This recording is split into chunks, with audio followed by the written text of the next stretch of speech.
Bit more about that business of the witch trials in Salem way back there in the 1600s. Cotton Mather, big time preacher, big time Christian.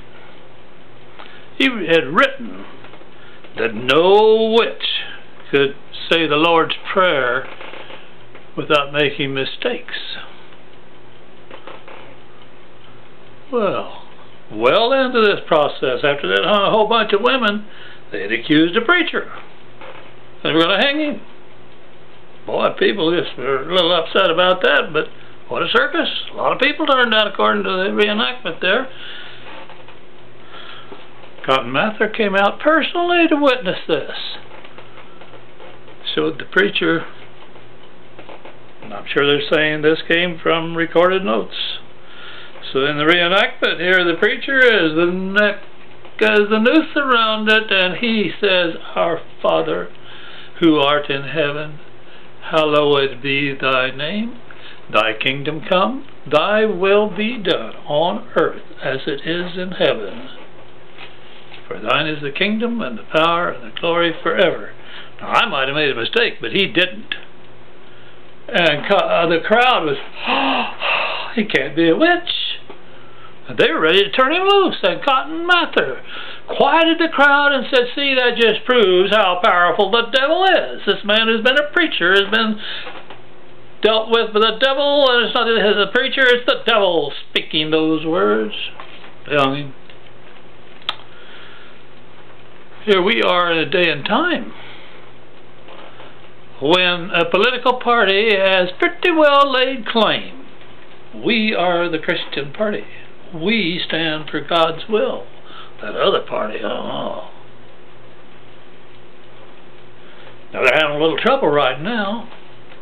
I'm sure it's to follow that nasty liberal press.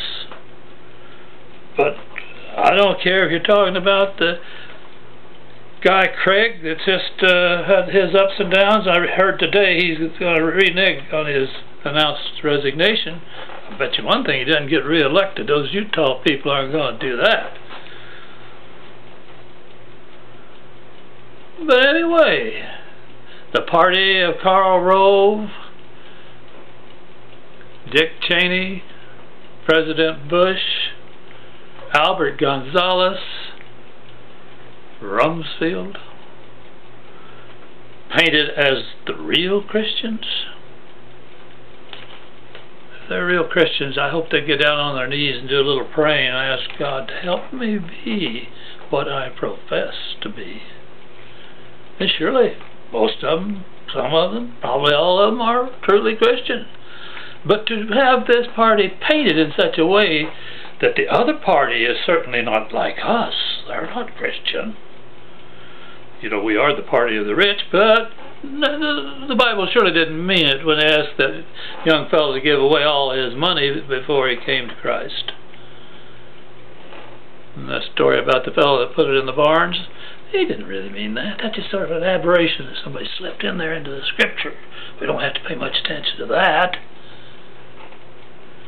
One of the greatest, finest Christian people I ever sat under is somebody in the pulpit, and I'm out there in the audience, is a lady preacher.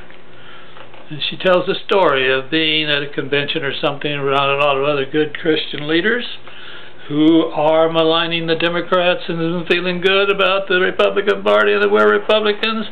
And she said, "You should see their faces when I say, I'm not really offended by what you're saying, but I just want you to know that I am a Democrat." She said, people gasp. People say, you must be kidding. No, I'm not kidding. I'm a Democrat, and I believe I'm a Christian.